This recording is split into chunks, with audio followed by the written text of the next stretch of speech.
Welcome to the Nick and Matt Show, bringing the player interviews you want to hear and the hot topics you want to discuss.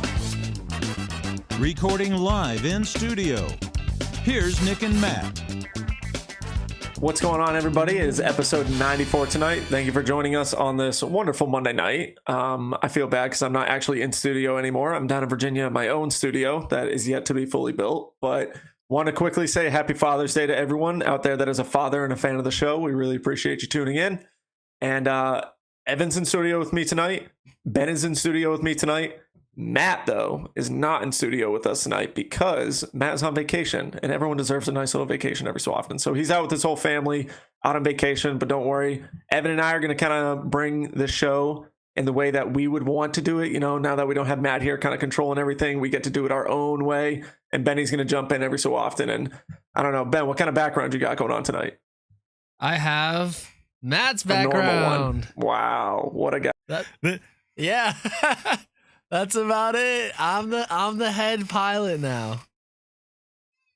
Yeah. But hey, anyways, everybody, we have an insane amount of stuff to talk about. We got Matchplay championships. We got some A tiers going on in New England this weekend. We've got a really cool day in Boston sports. Some awesome things were happening this past week. And then Evan, am I missing anything? I think we got a pretty cool guest on coming tonight. Yeah, we got Joel Freeman coming on later. He took down Matchplay and MPO. And did you mention Yarva is back? Yarva is back, baby. Yeah. But this is episode 94, presented by Cosmic Disc Golf. Ben, what's the deal with Cosmic? So CosmicDG.com for all your used, new discs. Tune in. Presented by Cosmic Disc Golf. Awesome. Hey, and fun fact right here, me and Ben have been on the past 2 episodes. Nick, this is your first one in the last 2 episodes. Matt's not on. I know, right? So we got the majority on total episodes. Yep. Just wanted to throw that out there. Yeah. No, you definitely do. I was traveling last week. I was at Beaver State Fling. I'm sure you guys talked about my horrendous performance. Horrendous, just by your standards and no one else's. It was a very. I don't even actually know what my last round was rated. I actually never even looked at it. But I will say this: my putting feels absolutely incredible. I'm just confident as ever when it comes to putting. Just backhands off the tee are just not my best friend right now, which if you want to compete at big events, you need to have a great forehand, backhand, and a great putter. And right now I have 1.5 of those, I would say. Speaking of those 3 characteristics, did you see who took down an A tier by 10 strokes up in Vermont? 10 freaking strokes. I actually texted him when I was out in Oregon saying, yo, you know, Casey and Marky, you guys want to get a practice run at Beaver State Fling? He's like, nah, we're in North Dakota right now, driving back to Mass. I was like, dang, you lucky bastards. I was just out there. But yeah, Casey White playing at what he would always label as his favorite course. He says it's like the home course that's not his home course. He just absolutely loves the place. I think the last time he played the Brewster Ridge Open, he lost by 1 stroke. I think it came down to the final hole. So I know this year going back to it, he wanted some revenge. He wanted to make sure that he did get this win. This was also a GMC qualifier event so that the winner of, I think, the MPO division and the FPO division both got invites. And then I think the best Vermont player for the MPO division and the FPO division both were awarded invites to the Green Mountain Championships, which, as everyone knows at this point, is a playoff event this year. So Evan, I'm sure you've done a little bit of research, but shout out to Casey. Let's talk about it real quick. Yeah, actually, oh man, I didn't pull it up. But on Twitter, someone added Statman and gave us some great highlights into Casey White's tournament. This was his 2nd highest event rating of his career. So getting a 10-stroke win, I think that was incredible. Oh man, I did not have this ready, but his current rating is 1022 and he shot 1046 this weekend. And so that's by at GPZ95. Thought that was pretty cool. And on top of that, it's his highest event rating in Vermont of his career. So his home away from home showed up this weekend to his home away from home and took it down in big style. So back in 2018, the PDGA World Championships were actually held in Vermont. And I remember, let's see, Casey got 28th place at it, which was absolutely filthy. And I'm pretty sure he had one of the hot rounds. And I want to say it was round. Oh, maybe he didn't have a hot round. 1, 2, 3, or 4. He had no, because there was 5 back then. I know he had one. He had one really good round at. Oh, so he had the 5th best round 3, actually by one stroke. He was 1 stroke off the hot round. He shot a 1067 rated round on Fox Run back in Brewster Ridge Gold, it says. All right, anyways. One of the two beautiful courses 2018. Yeah, both beautiful courses. It's easily my favorite disc golf complex in the world. I love going there. I was bummed I couldn't make it to the event this year, but winning by 10 strokes is absolutely insane. You can see players like Harry Chase. He won a big B tier actually in Massachusetts a couple weeks ago. He took, what did you say, Ben, a 14 on the final hole? Yep, and it's 14. so, honestly, it's insanely easy to do, especially if you're just not feeling it and you're a little ticked off. You just keep throwing out of bounds right, and I'm sure that's probably what happened. But absolutely insane by Casey to shoot that well at that event. I know the weather was a little off, and something that Evan and I were talking about just before we got onto the show was the ratings were actually kind of insane. Casey shot 7 down on round 2, which was played on Brewster. It was 1066 rated, and then on round 3 he shot 4 down, which was 1058 rated on Fox Run Gold. So you can just enjoy. You can say what you want about the ratings, and you can say they're fluky, hit or miss. We were looking at last year's GMC. What'd you say? A 51 was 1064 rated or 1062 rated pretty much on the Brewster? Same rating for 3 strokes better. So this one was playing kind of 3 strokes worse, if that makes sense. Yeah. So I guess at that point you can kind of bring in the field strength. Obviously, there's a lot of players that, if they're shooting bad, they could be shooting potentially really bad. Let's say like the 970, the 960, the 950 rated players, kind of pumping up that score, which is a huge propagator. And then Casey's shooting so well. And what seemed like bad conditions, I heard it was cold, it was windy, which is not fun to play in. It's not a great time. We're getting into summer. I'm like, yeah, I'm ready and not ready for this hot weather. Yeah, it's gonna be 90 soon, and I'm gonna be like, I need a pool. Look, I want 95 degrees every day. I want to sweat. I want to play disc golf in it. It's amazing. But anyways, shout out to Casey. Incredible tournament. Shout out to Sandy Hendel. She won the FPO division by 7 strokes, taking home $445. Casey actually took home $1,370. So $1,370, which is pretty awesome. Good for him. And then a lot of notable players were at that event. Steve Brinster, Craig Cutler, Marky Chapalonis. He got 4th place at it. And then just some players that local New England talent, pretty awesome. And I think that's pretty much it. Once again, shout out to Casey for that win. Awesome. And then we'll bring in, so after that, let's actually thank those who are helping support the show. We're going to start off by one of our long-term sponsors that we've had for a while now, Hempfield Botanicals. So Hempfield Botanicals is a CBD company. They've been with us. Actually, they were with us for a lot of shows last year. They've re-upped their sponsorship with us, which is pretty incredible because they hooked us up with some CBD products. We've got the salve, we've got the lotion, we've got chapstick, which I say it every single week, but the chapstick is always my favorite. I've actually gotten multiple tubes of it. My girlfriend loves it. I know people love it in general, especially when the weather's about to get hot. Your lips are about to get a lot more chapped. Chapstick is amazing. And then I actually played 27 holes of golf yesterday. Was just really feeling like I wanted to play a lot of golf. Couple muscles that I don't normally use in my life were a little sore today, especially from my back. And so right when I woke up this morning, I put salve on a couple different areas of my back. And now I feel great. I'm ready to do a 2-hour show tonight with you guys. Yep, and use code Nick and Matt for 20% off your order. That is no joke either. Yeah. That is a great deal. Head over there and get some awesome product. 20% off, no joke, guys. Pretty incredible. So thank you to Hempfield Botanicals. Hope you guys can enjoy it just like we do here at the Nick and Matt Show.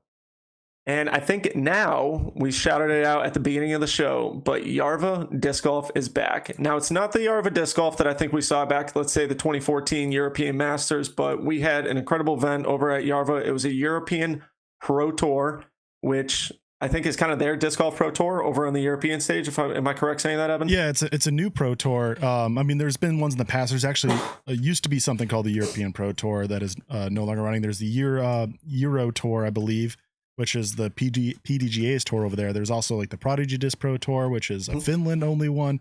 A lot of good tours out there. European Pro Tour is coming in swinging this year with some awesome events. This is the second one of the year being Yarva. Mm-hmm.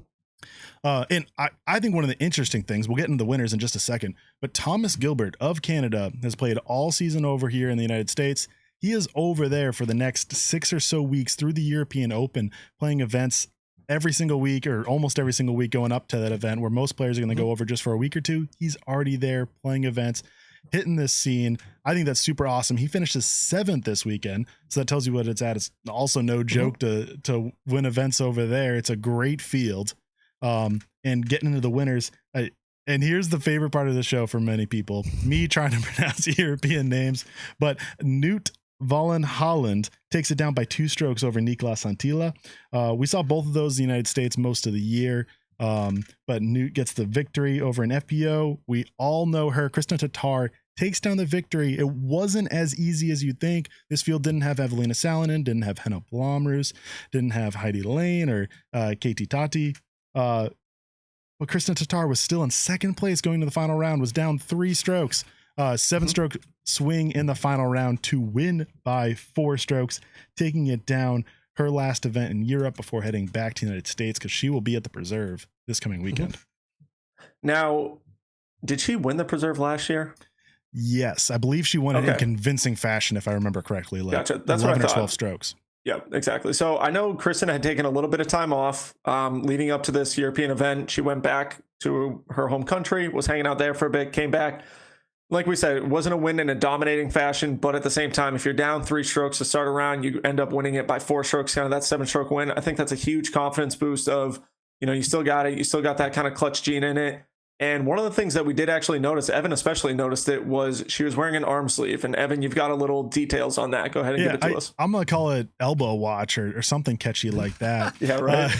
She was the injury watch list. That's what we need to have. Like every single week, I get an injury watch list for the Celtics when they were playing. Now we just got to do it for disc golf. Probable, questionable, what's going on? Yeah, and I saw a comment. I'm sorry, I'm blanking on your name, but I want to give thanks. But he went up and talked to Silver after the round.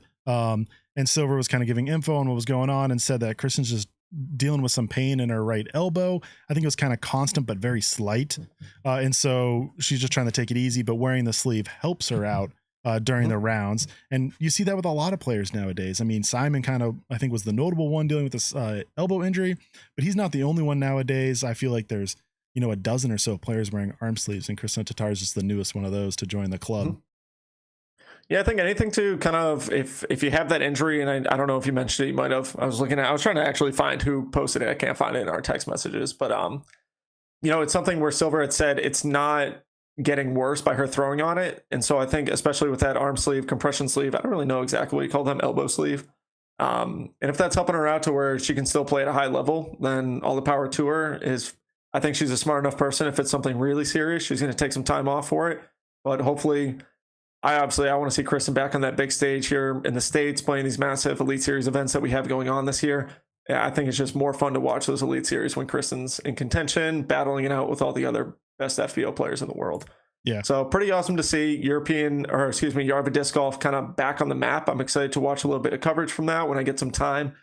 Shout out to Newt. That's an awesome win, taking home $2,800. Something that we actually kind of got away from that we used to love, and I think one of the staples of the Nick and Matt show was doing the cash per throw. I think we should probably bring that back, especially because. Got it for you. Whoa! Oh, you got the cash per throw. There we go. We haven't been talking about it lately, so my man over here every single week probably has this, and we haven't been bringing it up. But cash per throw is always something that I thought was a pretty awesome stat. When I look at it, I've maybe made $4 or $5 cash per throw, and I think that's pretty cool when someone throws me just a quick little Abraham Lincoln $5 bill just for throwing a disc, and these people are making $20 to $30 to $40, maybe even $50. I forget exactly. I think Jeremy Colling still has the record, but no, I'm pretty sure that got beat. Oh man, I'll have to prepare that for next week. Yeah, we have to go back. Yeah, we'll have to do that. Yeah, because that was also from standard events, and I want to say USDGC last year or Worlds this year, something beat it. I forget. We can get into that later though. But Newt took down $17.85 per throw. Christopher winning an FPO was only $5.95 per throw. I mean, an interesting point, which I'm going to kind of go off the cash per throw for a second here, is for a lot of European events, MPO and FPO play from the same tees and also from the same pars, which is really interesting. I think it's a really interesting topic to dive into more about, kind of perfecting layouts for both divisions, not just doing it for one division and not the other, or kind of blending the two divisions together. So for this one, you see the women getting a lot higher throw counts, also less payments compared to field size and whatnot. But yeah, doing a few others. Niklas Antila with $11.68 per throw. Thomas Gilbert took down $865, which came out to $5.03 per throw. Now, I'm kind of curious on this, and I know someone was saying in the chat they'd love that Thomas is going over to this event right now, but what do we think? Do you think Thomas is kind of getting a little advantage competing over in the European stage at the moment, or do you think every event is different? It's kind of like, do we think it's necessary going over for that long? I mean, obviously, it's kind of a trip in and of itself of being able to go overseas and do all these events. I don't know. What do you guys think? Do you think it's an advantage for him going over so early? Advantage is an interesting topic. I mean, coming over the European Open, if you said what are the chances Thomas wins it, I would say pretty low. I'm going to be honest. I think there's a lot of good players who are still going to make the trip over. I mean, Paul McBeth notably likes the European Open. But he usually does pretty well at that one. Yeah. And so if I'm not going to go out on a limb and say I think Thomas Gilbert's going to win or have a better chance at winning the whole thing. But now, does Thomas Gilbert have a better chance of finishing top 10? I think absolutely that's true. Just getting comfortable over there, really getting the feel of all the European players. I mean, even probably just playing on a card where maybe you're the only English speaker. Like that can probably be like just a new experience that you're not used to. I mean, just counting up scores can probably just be a little extra mental drain. And so he just has that extra experience. And I mean, Yarva kind of felt like the course kind of feels similar to the European Open. I mean, kind of like the Finnish area, this was in Sweden, but they have a lot of like open wooded shots. And I think there's some of the best disc golf course in the world. I'm not the only one who thinks that. But that kind of style that you're constantly playing, where you kind of hit a tight gap, but then you kind of have more of an open landing zone, but then you got to get specific to get your approach in. And I just think it's really beautiful golf. And I think that him just getting used to that can't hurt him. No, absolutely not. And I think one of the big things that people are saying right now is kind of like you're getting rid of that jet lag. Obviously, you're going to be over there for a little while, so you shouldn't be experiencing with that too much. But I will say Thomas is kind of doing an insane amount of traveling. I mean, just at Memorial Day weekend, he was up competing, and I think won in A tier out in Canada. Then he comes back for the Portland Open. He comes back for the Resistance Discs, the Beaver State Fling. And then now he's all the way, he's across the pond playing at the Yarva Open. And I think one thing to kind of mention, this isn't, and I said this before, this isn't the Yarva that we used to see. I think they had to do a little bit of a redesign. I do think that Yarva is still in the stage of it's potentially going to be a course that will be no longer. I think eventually the whole course will get taken down.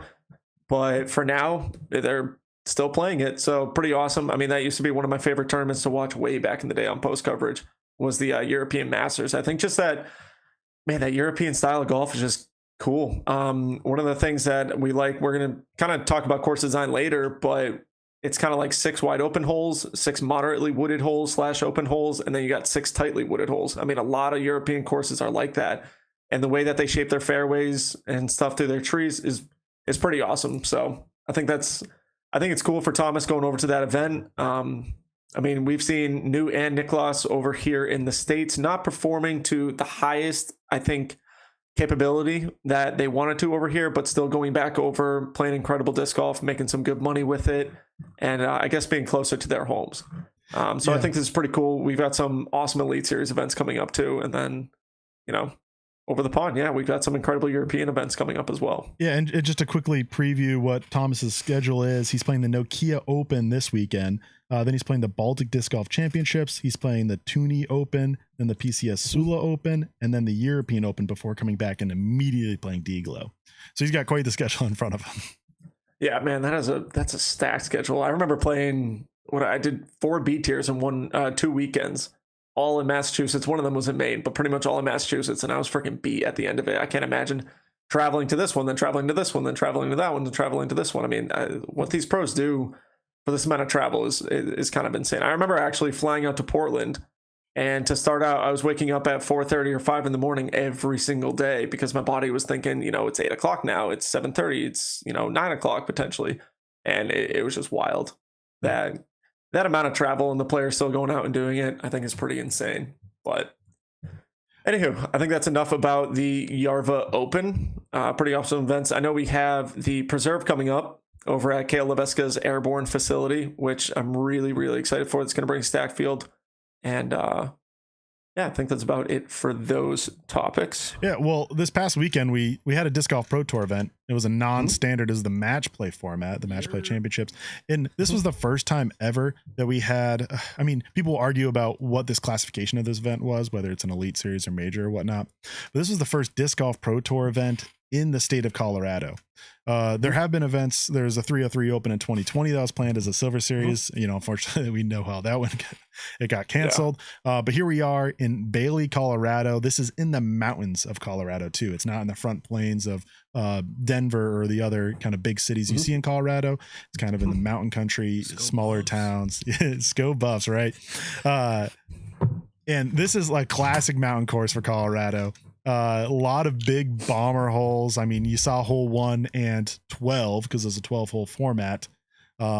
Just huge, just, you know, you're like top of the world and De La, just like that kind of style, big throws. But then you also have your tight lines of sub 300 holes. And then you also have these huge elevation gains uphill.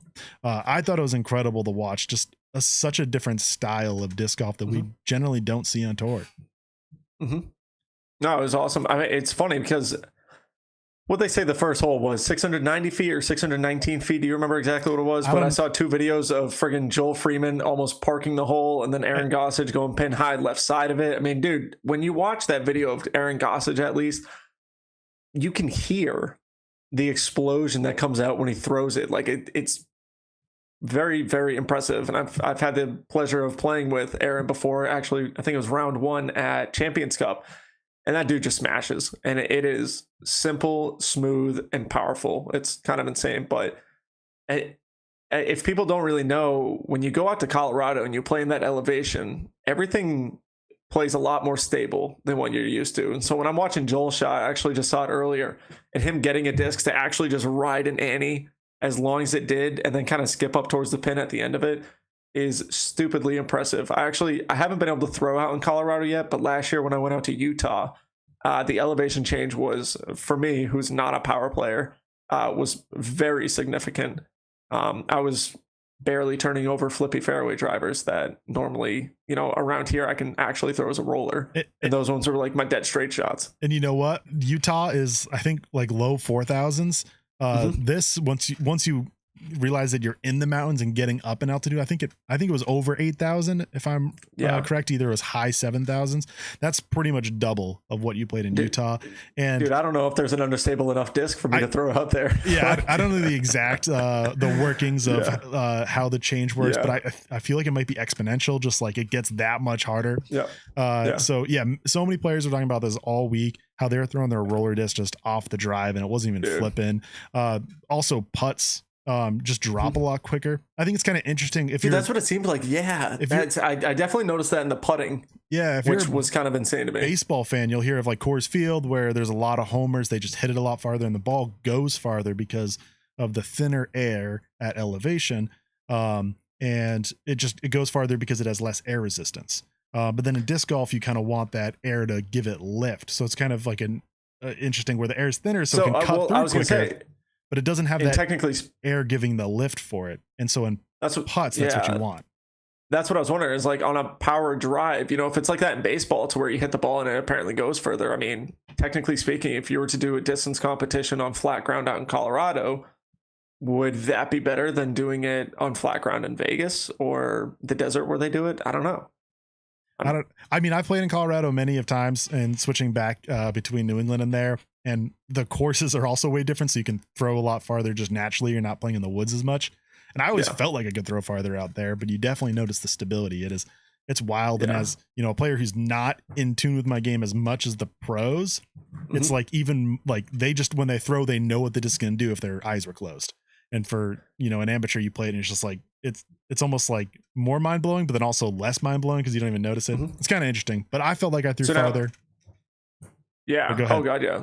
So, I mean, we'd be remiss to say, but we're talking about all these power throws and everything like that, all these massive crushes. Now let's talk about the FPO winner really quick. And the FPO winner who she beat in the final round. So Owen Scoggins taking down the FPO division of the match play, also winning $10,000 between both of them, which is pretty insane. $10,000 going out to first place for the MPO and the FPO division. Owen Scoggins taking down the win in the FPO division. And honestly, if I watched this course, the few holes that I have actually so far, and I saw her play and I saw the field of players that were there, I don't think I would have picked Owen, but we're talking about how putting is dropping out in this elevation, and she was just canning putts. It's insane how good Owen Scoggins is as a putter. And I'm curious, like, when do we say this, that Owen Scoggins might be the best FPO putter in the world currently? Like, I mean, we can go back and look at stats and everything for that, which I think is something that we definitely should do in the coming weeks. But Owen Scoggins taking down Ella Hansen in the final round of the match play. So you have more, and this isn't being mean, but you have an older player. Owen is one of the older players in the FPO division versus Ella Hansen, who's kind of a newcomer on the tour. She's been out for a couple years now, but she is a massive power thrower. And so you have them two playing out in Colorado together. And Owen Scoggins actually winning that final round, what seemed like she won 5 of the holes. Ella only won 1 of the holes. I think that's pretty awesome to say that Owen absolutely killed it. She won that event 4-3 in that final round. Later on in the show, guys, we're obviously going to talk with Joel Freeman about the format to it. We are going to talk about stuff that happened in round 3. Apparently there's a little drama involved with that. We're going to talk about the format. Evan actually has a really good explanation on the format in and of itself, which the format to me kind of confused me. Evan equates it very well to how the World Cup for soccer is played. And that I've never really followed along soccer, but Evan will be able to explain that actually pretty much right after that we talk with Joel. We're going to talk with Joel for a while, just literally about this whole event. One of the biggest things is Joel is calling this the biggest win of his career. I mean, is it shy to say that? He's had some incredible finishes. He's had some great wins, but one of the biggest wins, especially, it's the win on, I would say, his biggest stage so far. I mean, you're on the Disc Golf Network. You're getting all those live viewers watching throughout the week in a different format. But I guess ultimately, we got a couple more minutes before we bring on Joel, but what do you guys think? Mid-season match play championships happening. Do we like it in the middle of the season? Do we like the format? What do we think about it? Evan, I'll let you go first. I thoroughly enjoyed this. I thought it was fantastic. I mean, I mentioned going to Colorado and kind of a new area on the tour, and that was fantastic. But substituting a match play weekend instead of stroke play, I think it's just such a fun change of pace. You just get to see different styles of game, and the style, like how this weekend worked was just so fast paced and so quick. Like the final round of pool play, where it was only the second day, but MPO played their second round in the morning and they had 3 total. So FPO played their third in midday and NPO played their third in the final. It was just all these scenarios going like crazy of who can win, what do you need to do to get out of your group, because there's a group of 4 and only the top advanced. And so there's all these different scenarios and you needed to beat a person by a certain amount of strokes. And it was just so intense. And also it's only 12 holes. So it just moves so quickly. And I think, while stroke play is kind of the general how our sport operates and what we kind of look at the most, and we can still enjoy that the most, having a nice change of pace to this, like I'm saying, I'm gonna say change of pace a lot because I feel like that's the best way to describe it. It was just super enjoyable, and I would love to see this every single year right in the middle of the season. I think it just makes a lot more sense to hit these cool spots while we're traveling from one place to another. No, definitely. I love the idea of it. I think it's cool. A little change of format. I think that allows the viewers kind of a different style. I mean, one of the biggest things, like, I really want to watch the top players in the world play doubles. Like, I just think it'd be really fun to watch alternate shot doubles and best shot doubles between the best players. Like, let's say Paul Macbeth partnered up with Adam Hammond, almost like a manufacturer's cup in a sense. I would love to see that too, to where you have Discraft playing Team Innova playing Team Discmania. I think there are so many cool different things that we could allow. And the Disc Golf Pro Tour is listening to all of what people are saying. And we finally got a pretty awesome match play event. Right before we bring into Joel, we do want to thank one of our other sponsors of the show, because they've been helping us out run for a while now. People have been getting incredible feedback, and actually have a funny story about DG Max Wax. Head over to dgmaxwax.com, use code NickandMatt to get, I think it is 10% off of your order. It is a grip enhancer in the sport of disc golf. This adds spin to your disc. Been showing it up on the screen right now. That's the mini looking one. It's got an incredible smell to it. Use it before you throw. It might last you a couple holes. You might get comfortable enough to where you use it every single hole. The funny story is, one of the best things that we've been talking about is kind of the snap stick that they have. and it looks like a thing of chapstick. And someone here in Virginia was saying they accidentally left it out on their countertop, and the guy's wife went over and thought that it was actually chapstick, put it on, and she, went to her husband afterwards and was like, I'm not going to lie, that chapstick that you got kind of sucks. I'd recommend not buying it. And he had talked about how, well, that's because it's not actually chapstick. It's a grip enhancer for disc golf. So if you do buy it right, not chapstick on it, kind of help out the people to make sure if anyone else is using it, grabbing it out of your bag, they don't make the same mistake that she did. But DG Max Wax, 10% off of your order. Us in the Nick and Matt Show, we have been using it, I would say, religiously at this point. I'm still using the snap stick. That's easily my favorite part about this. The mini, I have it actually really deformed right now because I've gripped it in a certain spot for so long that I don't have my bag with me right now, but it's pretty messed up looking. But Evan, Ben, you guys got a chance to use this stuff much? Yeah, I love using it every couple of holes. Just put a little bit more on. You'll get into such a groove with it that you'll just like forget about it. And you'll just every couple of holes, you'll just take it out, boom, boom, get it on, get that extra grip. I always say it's grippy, not sticky. Some people think it's sticky. It's going to affect your putting. I say no. I think it's just, it just feels so comfortable, but also gives you that extra grip. Exactly. Yeah, Ben? I was using it today. Actually, I was at Berry Falls Disc Golf today. Awesome course. And they changed it though. I don't know. I heard there was a redesign. I'm not gonna say. I'm pretty excited. Yeah, maybe you like it. Anyways, so yeah, I couldn't really get a grip. It was weird, like sunscreen everywhere. And so I was using this, along with the whale sack and all that. So it just gave me a more consistent grip that I wouldn't have had because my hands were slimy, to say the least. Mm-hmm. Yeah, I definitely want to kind of give a little disclaimer on it. This isn't something where if you're in the pouring rain, this stuff is not going to dry your hands. Yeah. It's going to give you grip when your hands are dry. And so one of the biggest things, in humidity, it works well. But if it's pouring rain, get a towel, wipe your hand, get a whale sack, whatever you got to do. Wipe your hand with that first, and then put on or apply the DG Max Wax. And that's where you're going to get the best use out of it. You are going to notice potentially that your throws are going further. Once you get comfortable with it, you're going to notice more accuracy out of it. And really just comfort in disc golf is such a huge thing. 10% off, use code Nick and Matt, and dgmaxwax.com. And I think we're finally at that point in 7:33 right now. He is in our virtual green room. We are going to bring on the MPO winner from the DGPT Matchplay Championships out in Colorado, Joel Freeman. What is up, everybody? What is up, Joel Freeman? First time guest on the show. We're very excited for that. I know Evan and Ben and Matt have been working on getting you on the show for this. I'm super excited.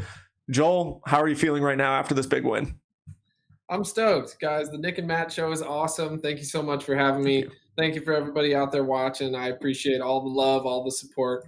You guys got me on that Max Wax. I'm curious. I want to try it out now. Good. No, one of these days I'll have that sweet setup with the fancy camera and the microphone and everything, but hopefully everything sounds okay. You sound perfect. Sounding great. But yeah, man, I'm, as you can imagine, I'm just feeling awesome. I feel like traditionally I start slow in my past years touring, and then I kind of turn it on in the second half of the season, and I tend to do better when we kind of head out east into the trees and everything.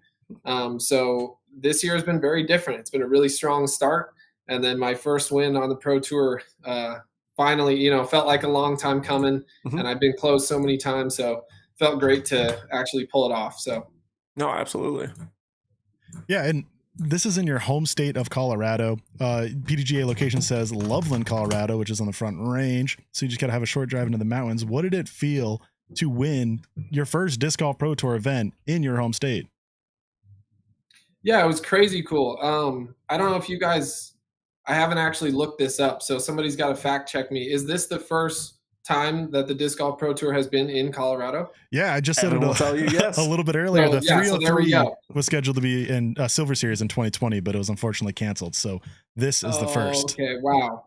Okay, so it wouldn't have been the first, but yeah, the fact that it was just the first Pro Tour that made it to Colorado, and then bam, 1 for 1. I'll take those stats. So yeah, it feels amazing. Got tons of love from the home crowd.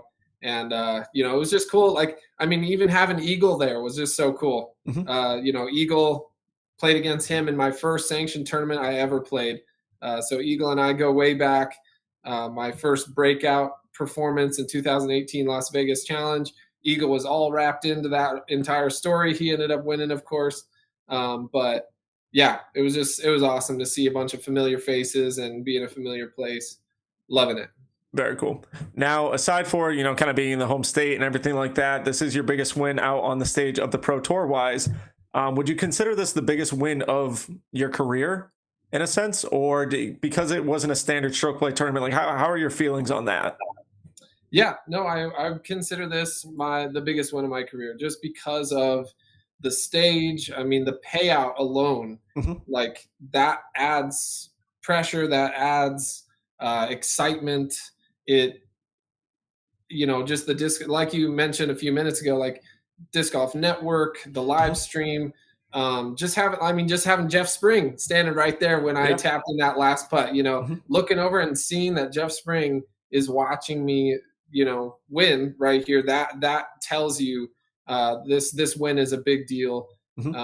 So absolutely, I consider it my biggest win of my career and a huge stepping stone. Obviously, there are a lot of the best players in our sport that we're missing. So it isn't quite fully satisfying like, an Elite Series win would be and will be, and once it comes. But yeah, as of now, huge stepping stone, awesome win, and I'm stoked. Now, I want to kind of bounce away from the match play really quick. You had an absolutely badass ace over at Beaver State Fling. That got a lot of traction, tons of views on YouTube. What was that shot like? And then I want to kind of bring in Beaver State Fling because you ended up taking second place at that tournament. So talk to us just a little bit about how is the rest of the year going? You have some wins at A tiers, you have a B tier win, and then you've got some solid finishes on the elite stage of things. Do you feel like you're just in a really good spot with your disc golf game currently? I think a huge factor in my success this year has just been the change to the putt. For anybody who follows me closely, they know that I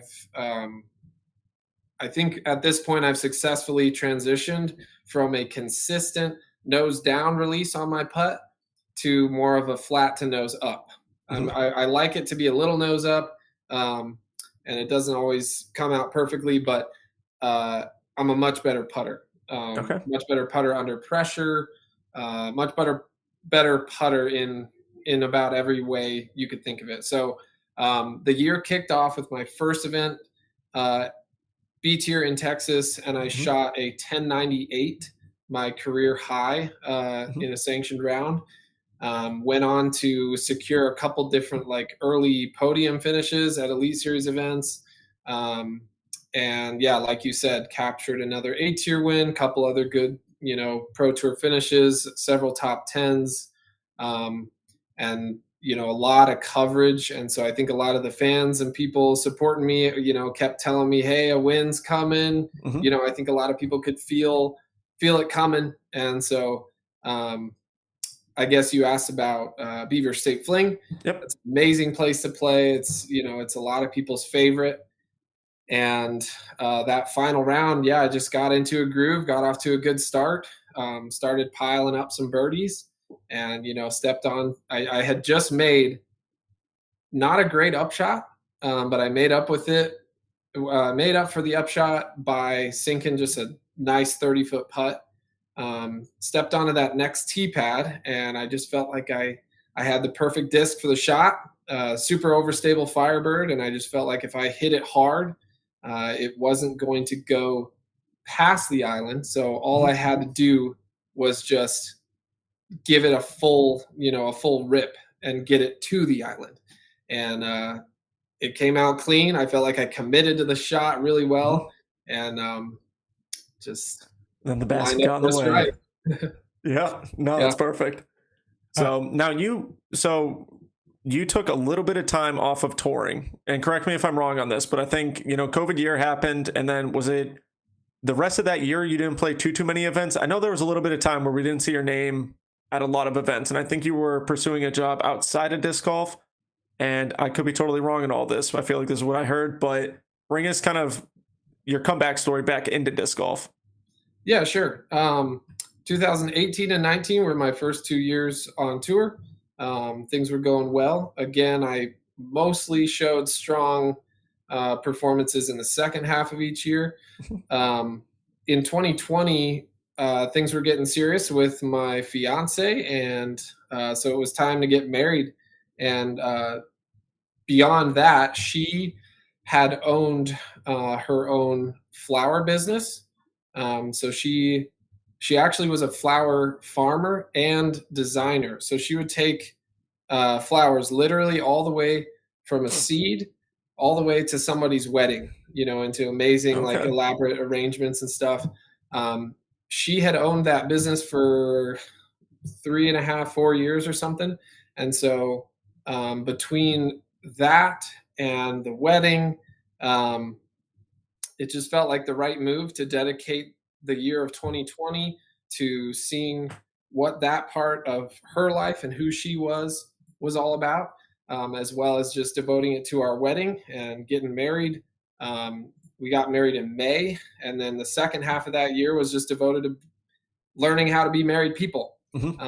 Marriage is a huge deal in my opinion, and so we wanted to do it right and start things off strong.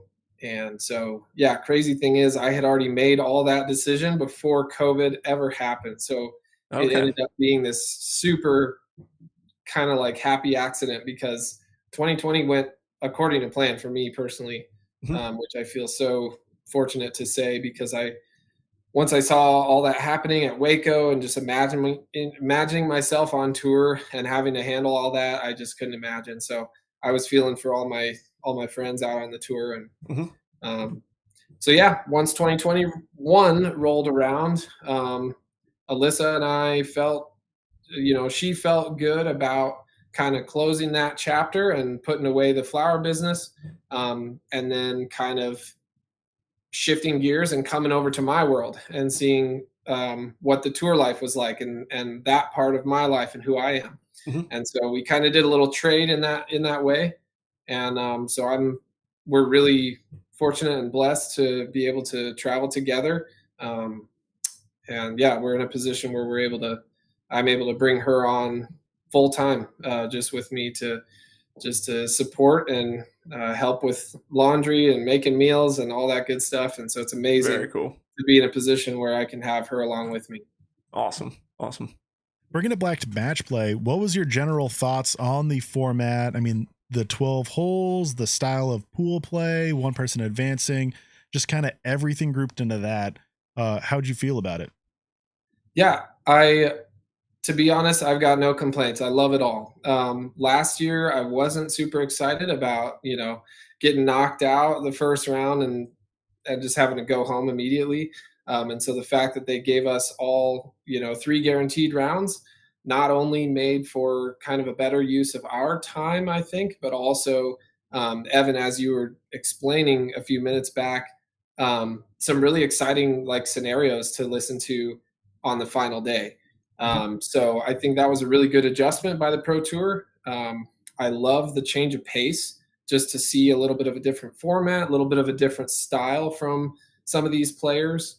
And I'll also comment on Nick's idea of like doubles. I totally agree. Like, I really don't understand that there's how there's not a major doubles event somewhere in the disc golf world. Like, I'm waiting for that to happen and excited, because I would love to see what that even looks like, or what its potential is. I think it would be so much fun. Oh yeah. I think it'd be an absolute blast. And bringing it to one of those exciting final day matchups, going into round 3, you were set to face Simon Lizotte. You had a 3-point lead over him. So if he won, he would have tied you in points. You had I think it was a 2-point lead. Yeah. All right. But, it was an exciting finish. Did you know the exact scenario, or did Simon know the exact scenario to happen for either you advance, Simon to advance, and I think, was it Barella in your group? I'm blanking on the third person who had a chance to advance. Yeah, you got it. Yep. Yes, we all knew exactly what needed to happen. I went over the scenario and the math several times in my head, all that afternoon between the second and third round. Even during warm-ups, Simon had mentioned, we're warming up putting, and he goes, I think I have to beat you by hole 9. And I go, no, you've got till hole 10. And so he looked at me, he's like, how does that work? And I was thinking the same thing originally, that it was hole 9, not hole 10. But the thing is, when you lose a match, you get negative points. It's not just earning points for winning the match. It goes both ways. So since I came in with a 2-point advantage in the hole differential, that would mean that if Simon beat me with 1 hole left, mine would go down 1, his would go up 1, and we would end up tying at 3. And then the seed would be the tiebreaker, as opposed to 2 holes, which we were originally thinking, where I'm already at 4, Simon's at 2, and if he beats me with 2 holes to go, then he gets 3, 4, and we tie at 4. No, because I'm losing points. So that's how it ended up shaking out. I knew that I either had to win, which obviously I was going to do everything in my power to just win and make it easy, or take the match till hole 11. As I knew as soon as we stepped on hole 11's tee pad, that was game over and I was in the finals. Anthony would have had to beat Chandler by hole 7 or something. Like he would have had to birdie, like gain a stroke basically on every hole. Yeah. I believe that was the case. Yeah. Yeah. He would, in his interview, he's like, yeah, I just have to ace everything. And then I need Joel to lose, basically. Nice. Yeah. So yeah, in my head, I had done the math and I came up with basically what's the earliest realistic scenario where I could win. And my goal became to go 2 up through 6. That way, even if Simon won every hole after that, 7, 8, 9, 10, there was no way that the match wouldn't last until hole 11 or I would win. And so that became my goal, go 2 up through 6. And obviously by hole 6, it was like Simon was 1 or 2 up. Obviously everybody knows Simon is a fierce competitor, and whatever. It was very intimidating playing against him. I had a really strong advantage, but I also played my worst round all weekend against him, and that was the one match that I lost. So made it a lot more exciting than I would have liked, but. Yeah, I think one of the coolest things, like you were just mentioning, is that last year, you were in round 1, you lost it, and then it's kind of like your whole tournament's done. But with this pool play aspect of it, you said you're guaranteed at least 3 rounds, which I think, like you said, makes better use of the players' times. Where when you put a match play championship like this, with a lot of money on the line, a lot of opportunities to shine, giving the players an opportunity to go out and actually, not just have one bad round, be able to go out and play rounds 2 and 3 and kind of make your comeback into it, I guess. And then I really like the idea of, you kind of see it in the NFL playoffs or the regular season, where if this team wins, but this team loses, this team goes to the playoffs, or if both of these teams loses, this team goes to the playoffs. And I think it's kind of cool of like, you got to think in your head of, all right, this has to happen, and then this has to happen for me to be able to advance into this final round. Now, you obviously advance into the final round. You had won the event, but talk to us about that final round against Kevin Jones. Yeah. First, I'll just throw this in there. It's funny because AB, Simon, and myself all beat each other in a circle. AB beat Simon, Simon beat me, I beat AB. Nice. And so it was kind of like Jeff Spring pointed this out. He's like, it was kind of just a battle to see who could beat the 4th guy by the most, which I don't want to pick on him, so I won't, bring his name up right now. But, he's whatever. He's fantastic. He's the bomb. But, yeah, it was really interesting that way. And then, a lot of people are saying like, oh, Simon deserved to advance because he beat Joel and Joel ended up winning. But, the thing is, like, if I hadn't have had that advantage, maybe I would have gone into that round with more pressure. Maybe I would have played better. You can't dwell on the what ifs. So the final round, wow. It's crazy to think back on because I really just didn't have many thoughts at all. Like I wasn't really thinking about the scenarios. I wasn't really thinking about, $10,000 or, this or that about the scores or who's who or what playing style is going to work the best. I was just kind of I was just gonna do my best and try not to have expectations, which is way easier to say than to do.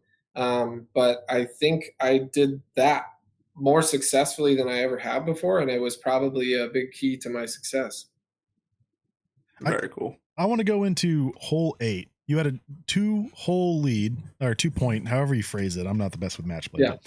2-point lead over Kevin Jones. You had the better tee shot. It was a par 3. He laid up his putt. You had a circle 2 uphill putt to win the hole.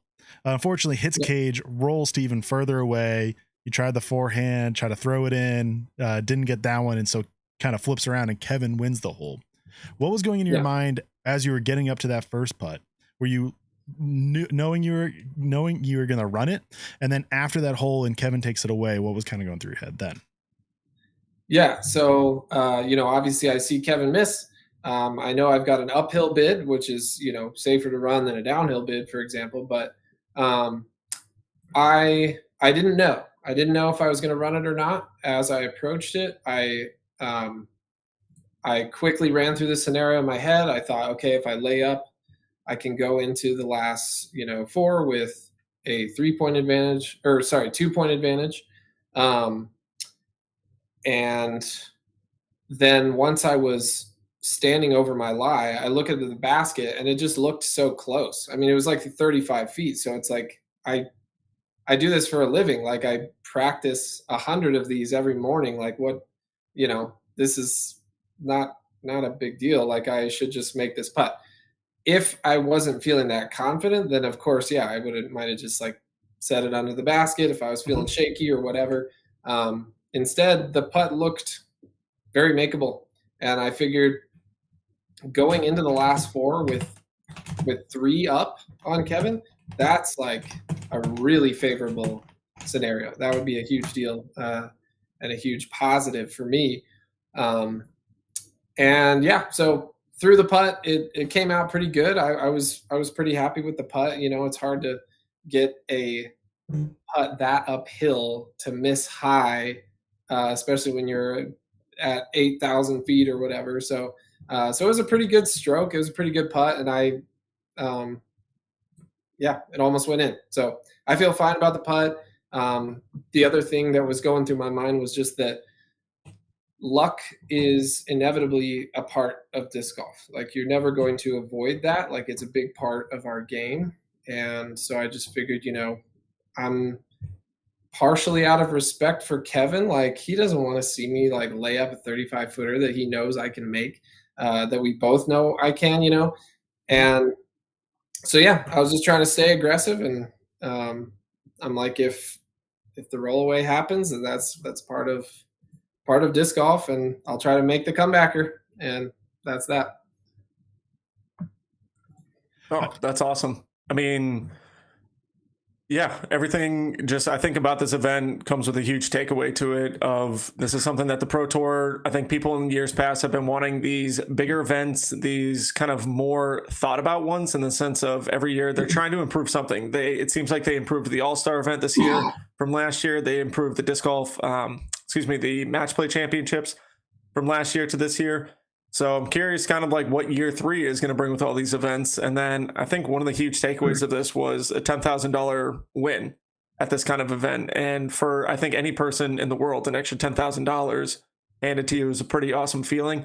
When you're out on the road, are you van lifing it? What's kind of your life out on the road? Yeah. Hey, the Disc Golf Pro Tour is the bomb. Like just quick shout out for all the Disc Golf Pro Tour and everyone who's a part of that. They're doing amazing things for the sport. I am traveling in a Toyota RAV4, good old crossover vehicle, nice. Little kind of small SUV. I have no intentions of getting a van. Don't get me wrong, if Innova was like, hey, here's a van, I would say, okay, I accept. But I'm not going to go out of my way to get one. There are several reasons, and the more my wife and I have thought about it and been asked about it, I think it's just not for us. We found something that works, and we just like doing the kind of hotels and Airbnbs being able to stretch our legs, do laundry, go to the bathroom, and not deal with all the extra logistics. I just feel like, in a van, like you never fully escape the elements, for example, like on a windy day, like, yeah, you can close the door to your van, but your vehicle's still going to be rocking around. And, so there's a lot of little factors about it, but I've got no intentions of doing the van. I enjoy the Airbnbs, and I also have like a ton of hosts that I stay with during my travels, which I'm super grateful for. I had to rely on the disc golf community and the kindness of random disc golf people and friends because I wasn't making enough early on. And so now I'm in a position where I can kind of pick and choose, stay with hosts, 40% of the time, and then stay at Airbnbs or hotels the other 60%. So Nice. we love our system currently. So that's it. All right, I got to get into the shirts. How did these iconic shirts, was what I'm calling them, how did they start, and where are they going to go next? Do you have any other desserts or fruits coming up on the horizon? Oh, man.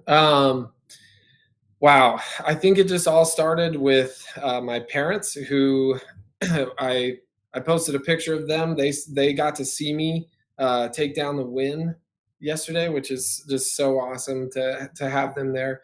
My parents are both artists. They did that as a career growing when I was growing up, and so I always just grew up loving bright colors. I think that's just what it translated to. I pursued an art degree in college, and so there's just been a lot of color in my life, and so I think, sometimes I would see like, final round of the USDGC or D-Glow or some big tournament, and all the guys on lead card are wearing brown and black. I'm like, come on, guys, like show some personality, show some swag or something. And so I don't know. I think I was just motivated to I don't know, show a little pizzazz and spice it up a little bit. I enjoy color, and I think my outfits remind me to have fun about, I'm a very I know I come off as like really intense sometimes. I'm very dedicated and very passionate and devoted to my craft. And I do take disc golf seriously as my job. And I think just bringing out the colors just reminds me to lighten up and have fun and just enjoy what I'm doing. And so, yeah, I think more recently I'm trying to think of like how it even all took shape. I think just one little conversation at a time, a couple different handshakes. And I've got two really helpful companies right behind me who have my back. Disc Golf Threads has been helping me on a handful of those projects, as well as Zone Sporting Goods. And they've been creating a lot of these cool, shirts. We've been working on a ton of fun apparel projects and stuff. So all that stuff, the whole Joel Freeman apparel collection, can all be found at the link in my Instagram bio, or wholehearted.golf, which is Wholehearted is my personal brand. It's wholehearted without the W, as in whole 18 holes, wholehearted.golf. And you can see my full apparel collection there. Nice. Very cool. I appreciated the Sunday ice cream sundae shirt. I thought that was touching. Yes, if it was planned, I think that was great. You mentioned awesome. You mentioned your passion for the game, so I want to bring up after Dynamis Disc Open, you had an Instagram post that I'm not going to quote it exactly, but it was something like you took a bad score on a hole and you didn't like the course design. Do you want to get into any of that? Was it kind of a heat of the moment? Are you still passionate about it? And what were your kind of thoughts going on at that time? Sure. It's really interesting. I'm a very straight shooter kind of guy. I really don't beat around the bush. I don't like it when other people beat around the bush. And so I try to always just be authentic and genuine and honest as possible. That's how I would appreciate people being with me. And so I make some unfiltered posts. Like I just I try to give perspective of what, I don't know, days as a professional disc golfer feel like, I guess. And yeah, I don't filter. To be fair, yes, I'm a little emotional, a little dramatic sometimes, and I'm working on that. I'm trying to improve. You know, it's not all just being real. Some of it is me, you know, not having a great perspective and being emotional or upset or heated in the moment. So to be fair, I own up to that, and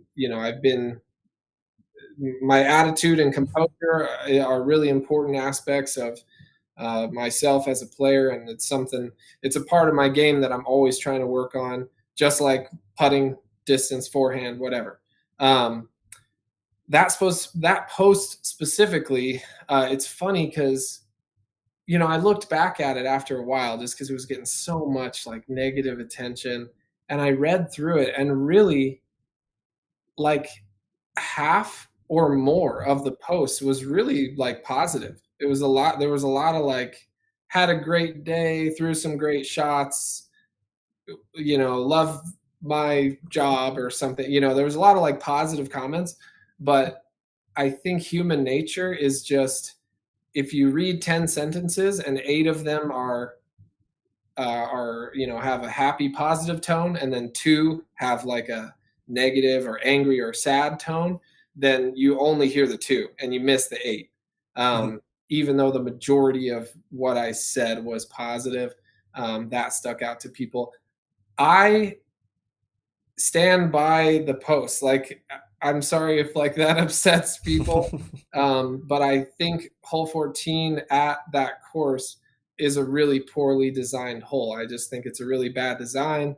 I think if you're going to have a river in the middle of the fairway, like that you have to cross over, there needs to either be a really nice fair gap or no trees coming out of the river. That's just like, I mean, we could go on a 2-hour tangent about course design and why that matters and what that's all about. That's like a whole different topic. But I love Eric McCabe. You know, I didn't say anything bad about him. I'm not saying Eric McCabe is a terrible guy or a terrible course designer or whatever. Like, so people like to twist the words and make it sound worse than it actually was. I just said it's a bad hole, and I stand by that. So I don't know. It's crazy to get all the controversy and all the negativity coming back from that, but I just tell it like it is. Sorry.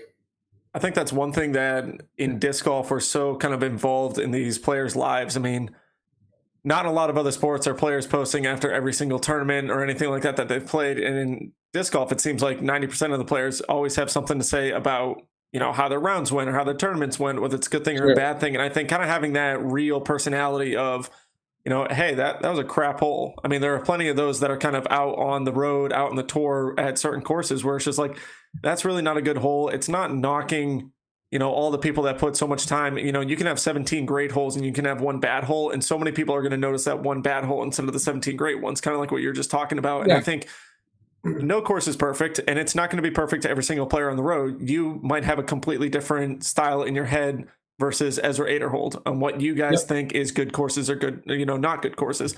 I think there are plenty of holes out on the road that a majority of players could agree on that are not good. But for the most part, I mean, nothing's perfect. And I think just having the ability to go out and say, you know, hey, that sucked, it was a bad design, or that one hole sucked or whatever. I think just kind of the attack that people will get for kind of speaking their mind is kind of annoying. We've had Paige Pierce on where, you know, she literally said everyone just needs to be nicer. And that's great. And I think that's a wonderful kind of like mindset to have. And that will never happen in our lifetime. But at the same time, I think just people being able to go out and say like, hey, don't take everything so freaking literally that it's going to ruin your day when you read Joel Freeman's post on this. Because it caused kind of a crap storm for the most part. And I do want to give a shout out really quick to Matt Graham, because this next question I'm going to ask is quoted from him. He's normally our co-host tonight. He's one of the main guys. He's the reason this show is where it's at. He's on vacation right now enjoying his time, so we gave him the week off. But he did say, some people say, what's that? Go ahead.